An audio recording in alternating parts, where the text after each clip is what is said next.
I do not remember the moment I began to die. There was no warning, no canticle of malfunction, no litany of failure recited by the apothecaries who would later stand over me with their instruments of mercy and their instruments of judgment. The body does not announce its rebellion. It simply stops obeying. One day you are what you were made to be. The next, you are something the Imperium has no name for. I was chosen at 13 standard years. They took me from a hive world whose name I no longer speak, because to speak it would be to remember what I was before I became what I am now. What I was supposed to be.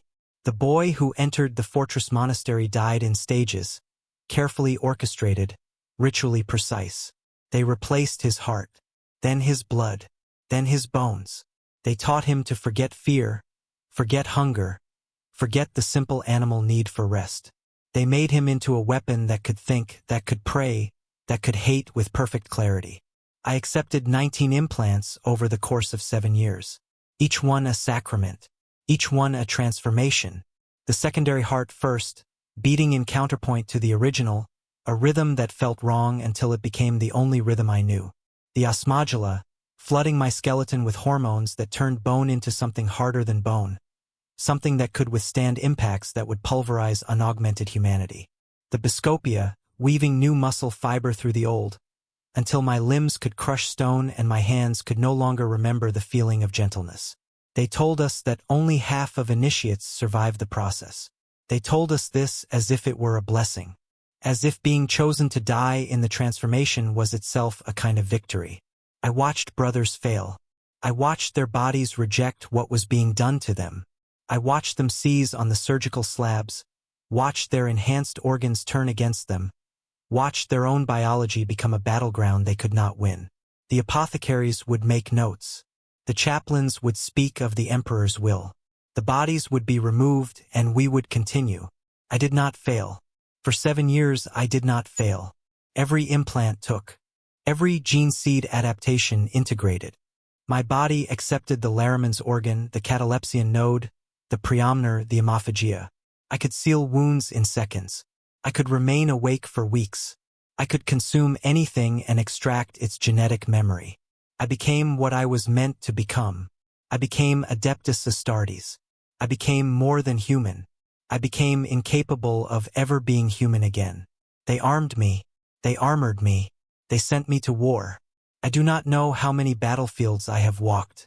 The Imperium does not measure service in victories. It measures it in centuries. I have served for 243 years. I have killed xenos whose names are forbidden. I have purged heretics who begged for understanding.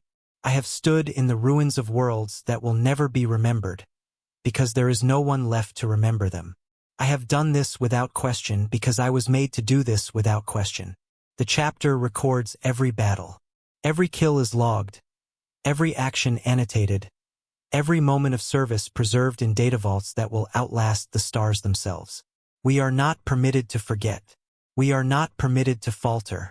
We are the Emperor's angels of death, and death does not rest. But the body keeps its own records. The first campaign I remember clearly was on a world-designated Talon Secondary, a desert planet in the Segmentum Tempestus where the orcs had established a crude empire among the dunes. We deployed from orbit in drop pods, 40 Marines against an estimated 10,000 greenskins. The mathematics did not concern us. Mathematics never concern us. We are not calculators. We are executioners. The pod strike was perfect. We landed in the center of their largest encampment, emerging from the pods while they were still reeling from the impact. I remember the weight of my bolter, the way it felt natural in my hands, an extension of my will. I remember the first orc I killed, a massive beast with tusks the size of combat knives, charging at me with a rusted blade. I put 3 bolt rounds through its chest. It died before it understood it was dead. We fought for 18 hours. The sun rose and set and rose again. The orcs came in waves, endless, mindless, driven by a biology that could not conceive of retreat. We killed them all, every single one. By the time the last greenskin fell, the sand was dark with alien blood, the air thick with the smell of burning flesh and promethium. I had expended 2,000 rounds. My armor was covered in gore. My body had not faltered once. This was what I was made for. This was what 2 centuries of service looked like. Perfect execution. Perfect obedience. Perfect function. I did not know that I had already begun to fail. The human body is a machine of exquisite complexity. Trillions of cells, each performing specific functions, each communicating with others through chemical signals we barely understand. The body of a space marine is even more complex. We are not simply enhanced humans. We are chimeric organisms, amalgamations of original biology and engineered improvement. The gene seed does not replace what we were. It integrates with it. It becomes part of us at the cellular level, rewriting genetic code, altering fundamental processes, turning a human child into something that can stand against the horrors of the galaxy. But integration is not perfection. Integration is compromise. The gene seed and the original genome must learn to coexist, must find equilibrium, must maintain a balance that allows both to function. This balance is fragile. This balance can shift. I was on a world called Varsavia in the Obscura segmentum when I first noticed the tremor.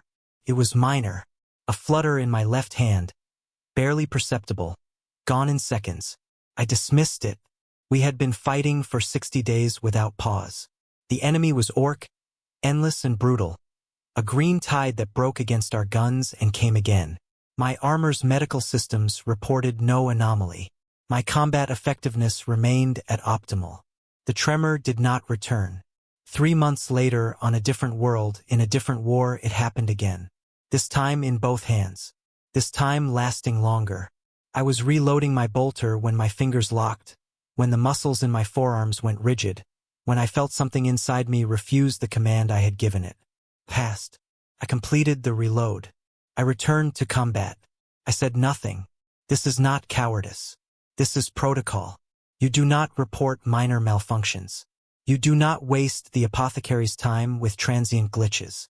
The chapter has fought for 10,000 years. It will fight for 10,000 more.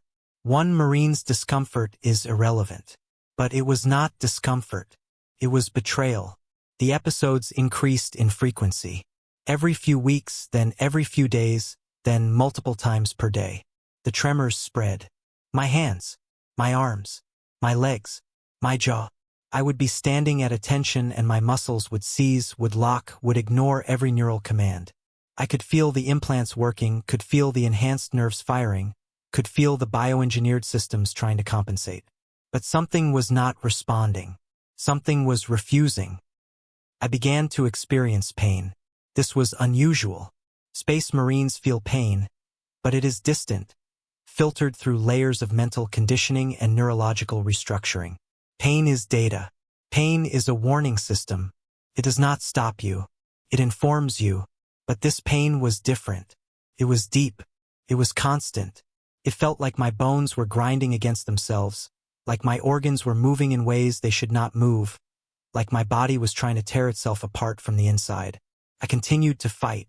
This is what we do. We fight until we cannot fight, and then we fight anyway. I was deployed to a Forge world designated Metallica 9, where Hertech forces had seized control of a Titan manufactorum. The battle lasted 3 weeks. I performed adequately. My kill count remained acceptable. But I was compensating now, adapting my combat patterns to account for the moments when my body would not respond, when my muscles would lock, when I would lose seconds to involuntary seizure. My squad noticed. They said nothing, but I saw the way they adjusted their positions, the way they covered angles I should have been covering, the way they moved to compensate for my degradation. This is what brothers do. They do not judge. They do not accuse. They simply adapt. But I knew what it meant. I knew I was becoming a liability. I reported to the apothecarian after a combat drop on a Forge world designated only as Terminus 7. We had been deployed to reclaim a manufactorum from heretic forces. The battle lasted 18 hours. I performed adequately. I killed efficiently. But I had fallen twice. Not from enemy fire. Not from terrain. I had simply lost control of my legs, had collapsed mid-stride, had lain on the battlefield for 3 full seconds before my body obeyed me again. 3 seconds is an eternity in combat. 3 seconds is how long it takes to die. My brothers did not speak of it. They covered my position. They compensated. This is what brothers do. But I saw the way they looked at me. Not with pity. Not with concern. With calculation. They were already measuring my absence. They were already preparing for the moment when I would no longer be beside them. The apothecarian is not a place of healing. It is a place of assessment. The walls are white and gray, lined with equipment that hums with the quiet patience of machines that have performed the same function for millennia. The apothecaries wear white armor marked with red insignia. They do not speak unless necessary. They do not offer comfort. They examine, they document, they decide. I stood in the center of the chamber while they scanned me. Auspex sweeps, blood analysis, gene seed integrity tests, neurological mapping, organ function diagnostics. They inserted probes into my flesh, into my implants, into the spaces where human and transhuman meet. They did this without anesthetic because Space Marines do not require anesthetic because pain is merely another form of data. The lead apothecary was a brother named Hadrian. He had served for 4 centuries. He had seen every form of failure the human body could produce. He studied the results in silence, his expression unreadable behind his helm's optics. When he finally spoke, his voice was flat, clinical, empty of anything that might be mistaken for emotion. Your catalepsian node is degrading, he said. The osmodula has entered a state of hyperactivity. Your Laraman cells are multiplying uncontrollably in your lymphatic system. The Biscopia is producing necrotic tissue faster than your enhanced metabolism can purge it. Multiple organ systems are in cascading rejection. I asked him why. He did not answer immediately. He simply looked at me, and in that look I understood that he had seen this before. That I was not unique. That I was not special. That I was simply another example of a process that the chapter has documented, categorized, and filed away. Gene seed incompatibility, he said. Delayed onset. Rare, but not unprecedented. Your body accepted the implants during integration. It has spent 2 centuries adapting to them. But adaptation is not permanence. Something has changed. A genetic drift. A cumulative mutation. A flaw in the original seed. It does not matter. The result is the same. I asked if it could be corrected. He shook his head. We can manage the symptoms. We can slow the progression. But we cannot reverse it. Your body is rejecting what it once accepted. It is trying to return to what it was before. It will fail. You will fail. He said this without cruelty, without satisfaction, without anything. He was stating fact. I was a system in malfunction. I was a weapon degrading past acceptable tolerances. I was becoming something the chapter could not use. He gave me suppressant drugs, enzyme inhibitors, synthetic hormones designed to stabilize the implants. I was placed on a modified duty roster, restricted from frontline combat, assigned to training and fortification details. This is what the chapter does with those who are failing. It extracts what utility remains. It does not waste resources. It does not engage in sentiment. I took the drugs. I followed the restrictions. I did not protest. There is no point in protesting. You are what the Emperor made you. When you cease to be what the Emperor made you, you cease to have purpose. But the drugs did not stop it. They only slowed it. I was assigned to train new initiates, boys fresh from the trials, their bodies not yet transformed, their minds not yet conditioned. They looked at me with something like reverence. I was Adeptus Astartes. I was everything they wanted to become. They did not know I was failing. They could not see the tremors I suppressed, the pain I managed, the effort it took to simply stand before them and demonstrate the combat forms they would need to survive. I taught them how to fire a bolter, how to maintain their armor, how to function on 3 hours of sleep per week, how to ignore wounds that would kill normal humans, how to hate the Emperor's enemies with the purity necessary to end them without hesitation. I taught them everything I had been taught, knowing that half of them would die in the transformation, knowing that the ones who survived would eventually stand where I stood, feeling their bodies betray them, understanding that the gifts they received were only borrowed. I did not tell them this. It would have been cruelty. They needed to believe in their own invincibility. They needed to believe that service was eternal, that the chapter would sustain them, that the Emperor's gifts were permanent. Belief is what carries you through the transformation. Belief is what allows you to accept the pain, the alteration, the fundamental loss of humanity. If they knew the truth, they would hesitate, and hesitation kills. One of the initiates asked me once, during a training exercise, how many enemies I had killed. I did not know. The chapter keeps records, but I have never reviewed them. I have never counted. Counting implies that the number matters, that there is some threshold of death that grants meaning or validation. There is no threshold. There is only continuation. You kill until you cannot kill. You serve until you cannot serve. I told him thousands. He asked if it became easier, if the act of killing lost its weight through repetition. I considered the question. I considered lying to him, telling him what he wanted to hear, that the Emperor's enemies were less than human and their deaths meant nothing. But I did not lie. It never becomes easier, I said. It becomes normal. There is a difference. He did not understand. He was too young, too eager, too convinced of his own righteousness. He would understand later if he survived. He would understand when he had killed his own thousands, when the faces stopped being individual and became a single blurred mass of the dead, when he could no longer remember which war was which world was which enemy was which. He would understand that the weight does not decrease. You simply become strong enough to carry it without noticing. I began to lose time. The catalepsian node, which had allowed me to remain conscious for weeks, to sleep one hemisphere of my brain at a time, to never fully rest, was failing. I would be standing, and then I would be waking on the floor with hours missing from my memory. I would be speaking, and my words would slur, would stop, would become sounds without meaning. My brothers would find me collapsed in corridors, in armories, in the chapel where we pray to a God who does not answer. The pain became constant. It was no longer data. It was noise. It was a signal that drowned out everything else. My enhanced pain tolerance, the mental conditioning that had allowed me to fight with shattered bones and ruptured organs, was irrelevant. This pain was not coming from injury.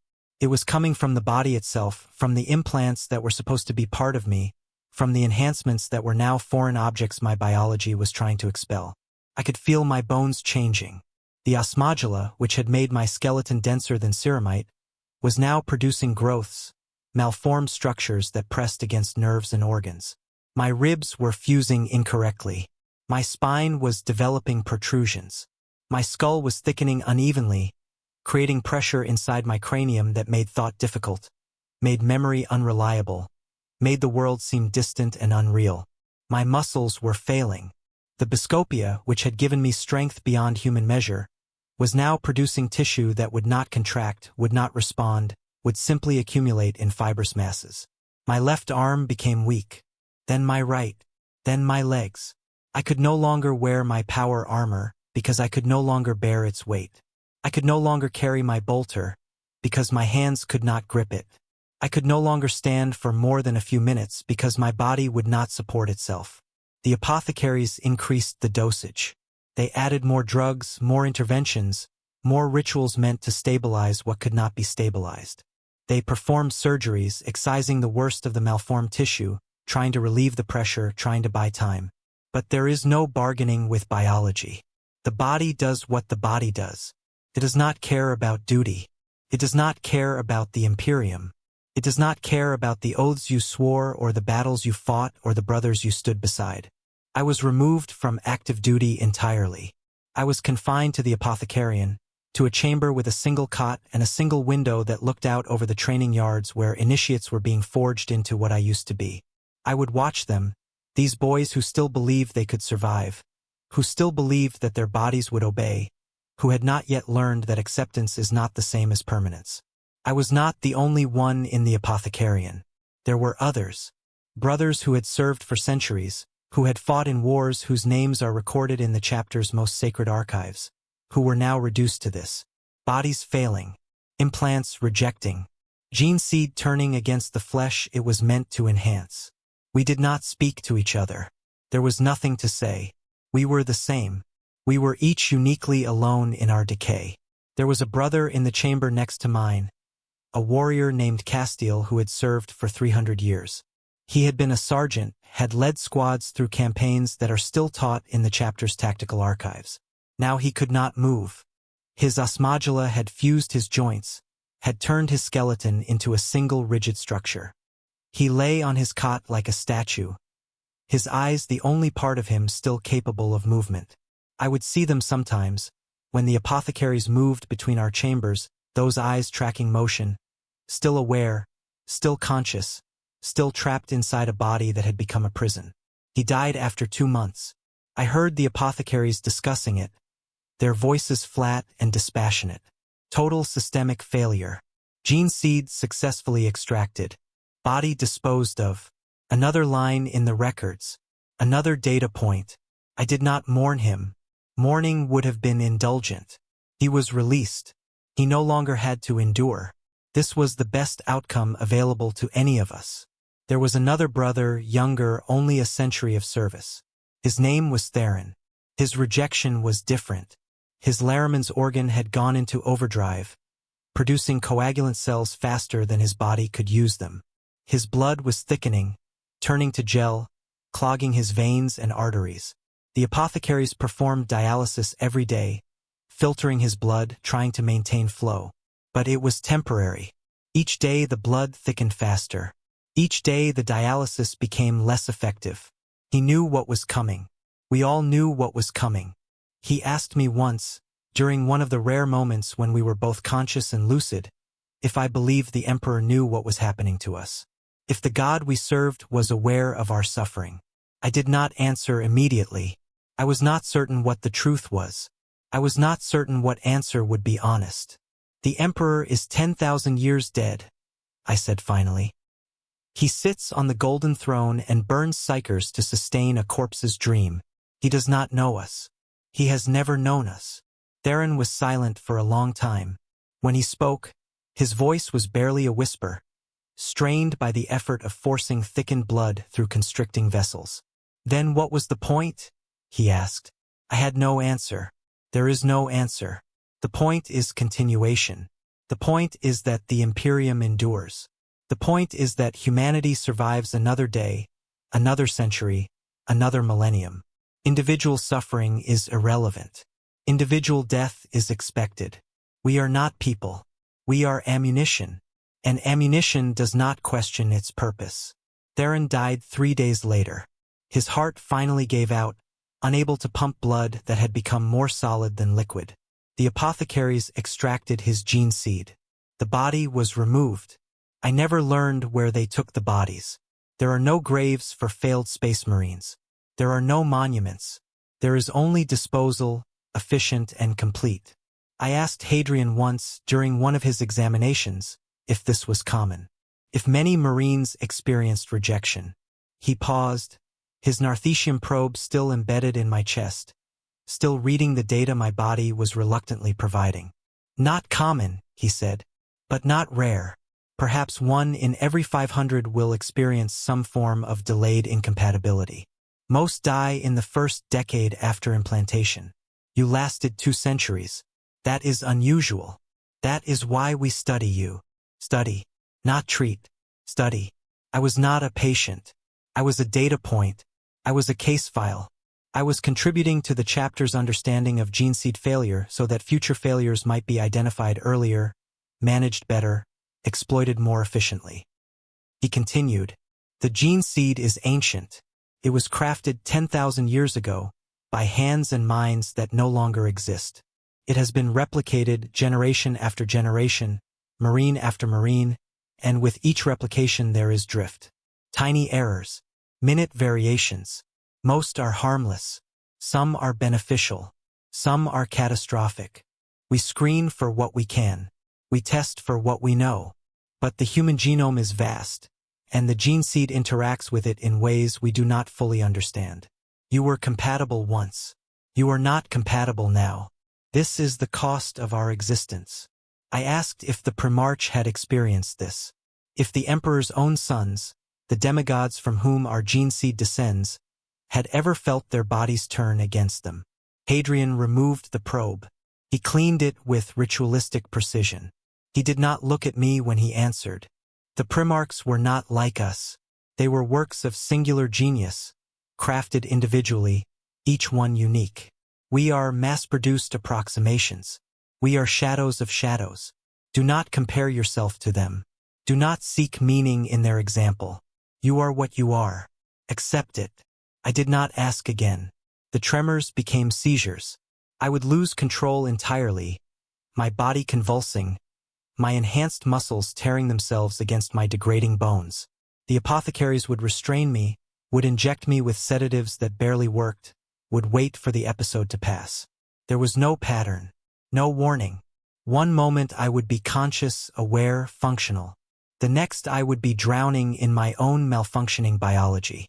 During one of these seizures, I broke 3 of my own ribs. The osmodula had made them dense enough to withstand bolter fire, but not dense enough to withstand the force of my own muscles contracting without limit. I felt them snap, felt the bone fragments shifting inside me, felt the sharp edges pressing against organs that were already failing. The apothecaries repaired what they could, but the ribs healed incorrectly, fusing at odd angles, creating a cage that was no longer symmetrical, no longer functional. Breathing became difficult. The multi-lung, which should have compensated, was also failing. It was no longer processing oxygen efficiently. It was no longer filtering toxins. It had become just another mass of tissue inside me, taking up space, contributing nothing. I could feel it, a dead weight in my chest, pressing against my hearts, making every breath an effort. My memories began to fracture. The omophagia, which had allowed me to consume genetic material and absorb memories from the devoured, was failing. But it was failing in reverse. Instead of losing the ability to absorb, I was absorbing from myself. Memories that were not mine began to surface. Moments I had never lived. Faces I had never seen. I realized slowly, with a kind of horror that no amount of conditioning could suppress, that these were the memories stored in the gene seed itself. Echoes of the Marines who had carried this seed before me. Fragments of lives lived and lost, now bleeding into my consciousness because the barriers that kept them separate were dissolving. I saw battles I had never fought. I saw worlds I had never visited. I saw brothers whose names I did not know, standing beside me in formations that existed centuries before I was born. I could not tell which memories were mine. I could not tell which thoughts belonged to the boy from the hive world, which belonged to the Marine I had become, which belonged to the dead men whose genetic legacy I carried. There was a memory, not mine, of a city burning. Not a hive city. Something older, something from before the Imperium, from the time of unity on Terra itself. I saw it clearly, more clearly than I could see my own past. Stone buildings collapsing. Civilians running through streets that would never exist again. Thunder warriors, the Emperor's first soldiers, culling those who would not submit. The memory was fragmented, incomplete, but the emotion was intact. Pride, disgust, resignation. The warrior whose memory I was experiencing had killed dozens that day. He had done it without question. He had done it knowing it was necessary. He had done it hating that it was necessary. I did not know this warrior's name. I did not know if he had survived the Unification Wars, if he had lived to see the Imperium rise, if he had died in glory or in failure. But I carried his memory now. Carried his doubt. I carried the weight of kills he had made 10,000 years before I was born. This is what the gene seed does. Preserves. It carries forward not just genetic information, but experiential information, memory encoded at a level deeper than thought. Every Marine who carries the seed carries the ghosts of every Marine who carried it before. We are not individuals. We are repositories. We are living archives of 10,000 years of war. And when the gene seed begins to fail, when the barriers break down, when the memories bleed through, you realize that you have never been alone inside your own mind. You have been surrounded always by the dead. They have been there, silent, contained, waiting for the moment when your biology fails enough to let them speak. I began to see them, not in memory, in the room, standing at the foot of my cot, watching me with eyes that held no judgment, no pity, only recognition. They did not speak. I could not have heard them if they did. But I understood what they were saying. You are one of us now. You have joined the count. You are another ghost waiting to bleed into the next carrier. There were dozens of them. Some wore armor I recognized, patterns still in use by the chapter. Some wore armor I had only seen in archives, ancient marks from the Great Crusade. Some wore no armor at all, only the robes of initiates, boys who had died before their transformation completed. They stood in silence, a congregation of failure, an assembly of those who had carried this gene seed and been destroyed by it. I asked Hadrian if this was normal, if the hallucinations were a documented symptom. He did not seem surprised by the question. Genetic memory breakdown, he said. The Amophagia stores memories in biochemical format. When it degrades, those memories can be released into your active consciousness. You are experiencing fragments of the gene seed's history. It is not madness. It is data corruption. Data corruption. As if my dissolving identity was simply a filing error. As if the invasion of my consciousness by the dead was merely a technical problem. Will it stop? I asked. No, he said. It will intensify. The Amophagia will continue to degrade. More memories will surface. You will lose the ability to distinguish between your own past and the past of others. Eventually, you will lose the ability to distinguish between memory and hallucination. Your sense of self will fragment entirely. He said this as if he were describing the weather. As if the complete dissolution of my identity was simply another data point to record. How long? I asked. Weeks, he said. Perhaps less. The rate of degradation is accelerating. We will extract the gene seed before you lose all cognitive function. We cannot risk the seed itself becoming corrupted. The seed. Always the seed. My consciousness, my identity, my 243 years of experience. None of it mattered as much as the genetic material in my chest. I was simply a container, and containers can be emptied. The chaplain came to see me one final time. Chaplain Matthias, a warrior priest who had served for 300 years, whose voice could inspire entire companies to die with prayers on their lips. He stood at the entrance to my chamber, his skull-faced helm reflecting the dim light, his Crozius Arcanum crackling with power that served no purpose here. He did not ask how I was. He did not offer comfort. He simply spoke. You have served the Emperor faithfully, he said. Your service is recorded. Your battles are remembered. When your body fails, your gene seed will live on. This is immortality. This is the only immortality we are permitted. I asked him if the Emperor cared. If the god we served, the corpse god enthroned on Terra, sustained by the sacrifice of thousands, if that being knew my name, knew my suffering, knew anything at all about the individual failures of individual Marines on the edge of a galaxy that does not end. Matthias was silent for a long moment. When he spoke, his voice was softer, emptied of the thunder he used in sermons. The Emperor does not know you, he said. The Emperor does not know any of us. We are too small. Too numerous, too brief. But the Imperium knows you. The chapter knows you. Your brothers know you. That is enough. It has to be enough. He left. I did not see him again. I began to forget how to speak. The muscles of my jaw, my tongue, my throat were no longer coordinating. Words became slurred. Sentences became fragments. I could think clearly, could form complete thoughts, but I could not express them. I was becoming mute, locked inside a body that was no longer mine, that had never been mine, that was simply a collection of borrowed organs now reclaiming their independence. The apothecaries stopped the examinations. There was nothing left to learn. My condition was documented. My degradation was complete. I was simply waiting now. Waiting for the moment when one of the critical systems would fail entirely, when the secondary heart would stop compensating for the primary, when the multi-lung would cease processing, when the implants would finally give up their attempt to sustain the unsustainable. I could no longer move. I lay on the cot, staring at the ceiling, counting the minutes by the rhythm of my failing hearts. I could feel them beating out of sync now, struggling against each other.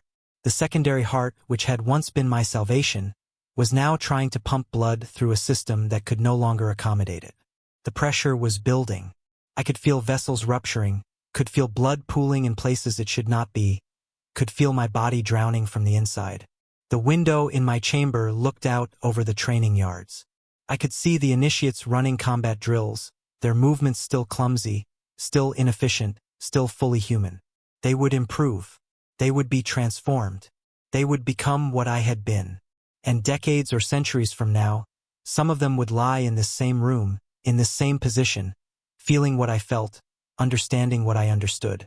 The cycle continues. It has always continued. For 10,000 years, the Imperium has been grinding boys into Marines and Marines into corpses. For 10,000 years, the gene seed has been passed from generation to generation, accumulating errors, drifting slowly away from whatever perfect template the Emperor originally created. We are degraded copies of degraded copies, and each generation drifts further from the source. I wondered if the first Marines, the legionaries who fought beside the Primarchs during the Great Crusade, if they experienced this, if their bodies rejected them, if they lay in rooms like this, feeling their enhancements turn against them, understanding that the Emperor's gifts were temporary. The records do not say. The histories only document victories, only remember glory. Failure is not recorded. Failure is simply removed. I thought about the boy I had been, 13 years old, taken from the hive, given a choice that was not a choice. Become this or die. I had chosen this. I had wanted this. I had believed that becoming Adeptus Astartes was the highest honor a human could achieve. I had believed that I would serve forever, that my body would endure, that the Emperor's gifts were eternal. I had been wrong. There is no eternity. There is only duration, and duration eventually ends. I thought about the brothers I had fought beside. There were so many. Some I remembered clearly, their faces preserved in memory with perfect clarity. Others were just names, just records in my mental archives. And most were simply numbers, Marines I had stood beside in formations, fought alongside in battles, who had died or survived and whose individual identities had never mattered enough to preserve. There was a brother named Lucian. We served together for 40 years, deployed to the same company, assigned to the same missions. I watched him die on a world whose name I no longer remember, torn apart by a tyrannid warrior, his body consumed, his gene seed lost. He died in seconds. One moment he was beside me, firing his bolter, killing xenos with the efficiency we had been trained to achieve. The next he was gone, pulled into the swarm, reduced to biological matter. I envied him then. I envy him now. He died as what he was. He died as a space marine in combat, serving the Emperor, fulfilling his purpose. He did not die as I am dying, reduced to a malfunctioning biology, stripped of armor and weapon and purpose, left to rot in a white room while my body rejects everything that had made me worth the resources expended in my creation. There is no glory in this. There is no honor. There is only failure. The pain reached a threshold where it stopped being pain and became something else. A totality. An environment. I was not in pain. I was pain. There was no separation between the sensation and the self. I could not think around it. I could not endure it. I could only exist within it, moment by moment, heartbeat by heartbeat. I wanted to die. This is not weakness. This is not cowardice. This is simple arithmetic. When existence becomes unsustainable, when every second is suffering without purpose, when the body has already failed and only the mind remains to witness the failure, then death is not escape. It is completion. But I could not die. My body, even in its rejection, was still enhanced. The Laraman's organ, even malfunctioning, still sealed wounds. The multi-lung, even struggling, still oxygenated. The secondary heart, even failing, still beat. I was too augmented to die naturally. I was too degraded to live functionally. I was suspended between states, neither living nor dead, simply persisting. I do not know how long I remained like this. Time lost meaning. The apothecaries would enter, would check my vitals, would administer fluids, would leave. I could not speak. I could not move. I could not communicate in any way that they would recognize. I was a body. I was a collection of data. I was a resource to be managed until I could be harvested. I began to hallucinate. This was not a symptom the apothecaries had predicted, but it made sense. The catalepsian node, in its final degradation, was no longer regulating my sleep cycles. I was dreaming while awake, experiencing REM states while conscious. The line between memory and imagination dissolved. I saw the battlefield. I saw the hive. I saw the fortress monastery. I saw brothers who had died decades ago, standing at the foot of my cot, watching me with eyes that held no judgment, no pity, only recognition. They did not speak. I could not have heard them if they did. But I understood what they were saying. You are one of us now. You have joined the count. You are another number in the chapter's ledger of failure. I saw the Emperor once in these visions, not as the golden god of propaganda, not as the armored warlord of ancient Terra. I saw him as a corpse, sitting on a throne of machinery, surrounded by the endless machinery of the Astronomican, burning souls to sustain a single fading light. He did not look at me. He looked through me. I was beneath notice. I was a single cell in a body too vast to comprehend its own composition. This did not anger me. It did not sadden me. It simply was. I was irrelevant. I had always been irrelevant. The scale of the Imperium is such that individual existence is a rounding error. 10,000 space marines die every year. They are replaced. The war continues. The Imperium endures. My failure was already accounted for in projections made millennia ago. I saw other things in the hallucinations. Xenos I had killed, standing in the chamber watching me die as I had watched them die. Orcs with their brutal simplicity. Eldar with their alien grace. Tau with their incomprehensible optimism. They did not gloat. They did not celebrate. They simply observed. I had ended them, and now I was being ended, and the galaxy continued its slow rotation, indifferent to both events. I saw the hive world where I was born. I saw the spire where I had lived, a structure so tall it pierced the clouds, home to millions of humans packed into spaces never meant for habitation. I saw the boy I had been, small and weak and powerless, staring up at the sky and dreaming of something greater. He had gotten his wish. He had become something greater, and it had destroyed him. If I could speak to him, to that boy, I would tell him to refuse. I would tell him to run when the chapter came, to hide, to accept a short life as a human rather than a long life as a weapon. But I could not speak, and he would not have listened. The boy I was believed in the Imperium, believed in the Emperor, believed that service was sacred. He would have accepted the transformation gladly, would have endured the pain proudly, would have died believing he had achieved something meaningful. He would have been wrong, as I was wrong, as every Marine is wrong. We achieve nothing. We simply delay. We hold back the darkness for another day, another year, another century. And then we fail and others take our place and the cycle continues. There is no victory. There is only continuation. Hadrian came to see me one final time. I could not see him clearly. My eyes were failing, the optic nerves no longer transmitting reliably. But I heard his voice, flat and clinical as always. "We are going to extract the gene seed now," he said. "Your primary heart is failing. You have perhaps an hour remaining. We cannot wait any longer. The seed must be harvested before total systemic collapse." He paused. I think he was waiting for a response.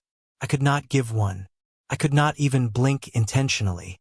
"You have served with distinction," he continued, and I realized he was reciting a formula, a script he had delivered to others in my position. "Your gene seed will be implanted in a new initiate. Your legacy will continue. The chapter will remember your service." He did not say my name. I do not think he remembered it. I was simply another case, another failure, another extraction. I felt the narthecium pierce my chest.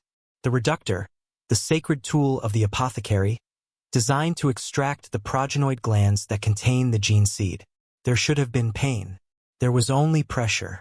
My pain receptors had finally stopped functioning. My body had given up reporting damage. There was too much to report. The extraction took minutes. I felt the reductor moving inside me, felt it cutting, felt it pulling, felt the progenoid glands being removed, the nodes of tissue that contained 19 gene seeds, the biological templates that would create new implants for new Marines. They were removing the only part of me that mattered. They were taking what had killed me and giving it to someone else. I wondered if that new Marine would reject as I had rejected. If he would last decades or centuries. If he would die gloriously or fade slowly. If he would lie in the same chamber, feeling the same reductor, experiencing the same extraction. The gene seed carries memory. Would he inherit my failure? Would he feel echoes of this moment in some deep genetic recess and understand that his body was borrowed, that his augmentation was temporary, that he was always going to end like this? The extraction completed. I heard Hadrian seal the progenoid glands in a stasis container. I heard him recite the ritual of preservation, the high Gothic phrases that sanctify the gene seed, that declare it holy, that transform biological material into religious relic. My pain, my failure, my slow decay, it was all being recontextualized as divine function. I had not suffered. I had generated resources. I had not failed. I had produced seed. Hadrian left. I was alone. My primary heart stopped 6 minutes later. I felt it. A stuttering, a final arrhythmic spasm, and then nothing. The secondary heart tried to compensate, beating faster, harder, but it was not enough. It had never been enough. It was a backup system, not a replacement. I could feel blood pressure dropping, feel organs beginning to shut down, feel the cascade of failures that occurs when a body loses the ability to sustain itself. I should have felt fear. I had been conditioned to never feel fear, to treat death as simply another transition, another mission parameter. But I did feel something. Not fear. Not relief. A kind of distant curiosity. This is what it felt like to die. This was the experience that every human has, that every Marine eventually has, that I had delivered to thousands of enemies but had never personally undergone. It was less dramatic than I expected. It was quieter. It was almost boring. My thoughts became fragmented. Neurons misfiring, synapses failing, the organic computer of my mind losing power. I could not form complete sentences anymore. I could only think in images, in sensations, in memories that were not mine. I saw the hive world. I saw the fortress monastery. I saw the battlefield. I saw brothers. I saw the emperor. I saw nothing. I do not remember the moment I stopped dying. There was no warning, no canticle of termination, no final litany recited by the apothecaries who had already moved on to other failures, other extractions, other Marines who were learning what I had learned. The body does not announce its ending. It simply stops. One moment you are what you were made to be. The next you are gone. But this is not entirely true. The gene seed remains. It will be implanted. It will create new organs. It will make new Marines. And somewhere in the deep genetic architecture of that new brother, I will persist. Not as consciousness, not as memory, but as data, as template, as a ghost in the biological machine. He will not know me. He will never know that he carries the legacy of my failure, that his implants are descended from implants that rejected, that his body is built on the foundation of my decay. He will believe he is new. He will believe he is unique. He will believe his body will obey. And perhaps it will. Perhaps the compatibility will hold. Perhaps he will serve for centuries, will die in glorious battle, will earn the death I was denied. Or perhaps, one day, decades or centuries from now, he will feel a tremor in his hand. He will dismiss it. He will return to duty. He will serve faithfully, until his body decides otherwise. This is what happens when a Space Marine's implants reject him. This is what happens when the gift becomes the curse. This is what happens when the body remembers it was never meant to be what it became. You do not die as a hero. You do not die in service. You die as biology. You die as a malfunction. You die as a resource to be extracted and redistributed. The Imperium does not mourn you. The chapter does not remember your name. Your brothers do not speak of you. You are simply another number in the archives, another line in the ledger of gene seed cultivation, another data point in the long history of augmentation and its costs. There is no glory here. There is no honor.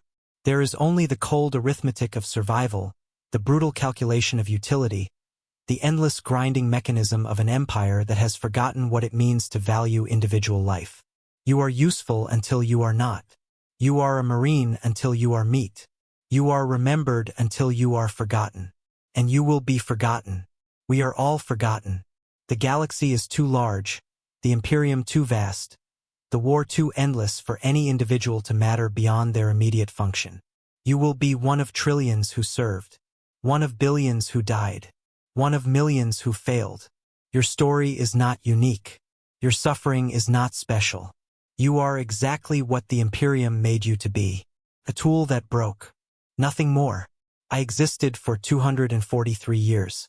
I fought in wars whose names I no longer recall. I killed enemies I no longer hate. I served beside brothers I no longer remember. And at the end, I lay in a white room, feeling my body reject everything that had made me worth the resources expended in my creation. And I understood that this was always how it was going to end. Not on the battlefield, not in glory, but here, in silence, in failure, in the slow recognition that the Emperor's gifts are not eternal, that the promises made to initiates are not guarantees, that the Imperium only values you as long as you function. When you stop functioning, you stop existing. This is the truth they do not tell the initiates. This is the reality hidden behind the rhetoric of honor and duty and eternal service. You will not serve forever. You will serve until you cannot. And when you cannot, you will be disassembled, your useful components extracted, your failure catalogued, your existence reduced to a single line in a report that no one will ever read. The Imperium is not cruel. Cruelty implies intention, implies emotion, implies some kind of relationship between the inflictor and the victim. The Imperium is simply indifferent. It does not hate you. It does not love you. It does not see you. You are a resource. Resources are consumed. This is not tragedy. This is economics. I do not know if there is anything after this. The imperial cult promises the Emperor's side, promises eternal service in death as in life, promises that the faithful will be rewarded. But I do not believe in the imperial cult. I cannot believe in it. I have seen too many die. I have seen too many faithful reduced to meat. I have seen what the Imperium does to those who serve it most completely. There is no reward. There is no afterlife. There is only the end of function. And when function ends, you do not transcend. You do not ascend. You simply stop. This is what I have learned. This is what 243 years of service has taught me. The Imperium will use you completely. It will take everything you have, everything you are, everything you might have been. It will transform you into something beyond human, and then it will discard you when that transformation proves unsustainable. You will give your life, and it will not be enough. You will give your body, and it will not be enough. You will give everything, and it will never be enough, because the Imperium does not measure service in gratitude. It measures it in utility. When your utility ends, so do you. I am ending now. The secondary heart has stopped. The remaining organs are failing in sequence. The brain is losing oxygen. Consciousness is fragmenting into isolated moments, disconnected images, final sparks of neural activity before total cessation. This is death. This is what I have delivered to thousands. This is what I have finally earned. I do not fear it. Fear requires the belief that something might be different, that there might be another outcome, that this might somehow be avoided. But there is no other outcome. This was always the destination. From the moment I accepted the first implant, from the moment I swore my oaths, from the moment I became Adeptus Astartes, this was where I was heading. Not to glory, not to legend, to this room, to this cot, to this ending. The Imperium will continue without me. The chapter will continue without me. The war will continue without me. New Marines will be created. New battles will be fought. New worlds will burn. And somewhere, in some future I will never see, another Marine will lie in this same room, feeling his body reject him, understanding that he is not what he was promised he would be, that he is simply another failure in a long history of failures, and he will wonder, as I wonder now, if any of it meant anything. It did not. It does not. It will not. We are weapons. Weapons do not have meaning. They have function. And when they cease to function, they are discarded. This is the only truth. This is the only certainty. This is what happens when a Space Marine's implants reject him. You die alone. You die forgotten. You die knowing that everything you were has been reduced to raw material for the next generation of failures. And the Imperium does not notice. It has never noticed. It will never notice. You were always disposable. You were always nothing. You were always going to end like this.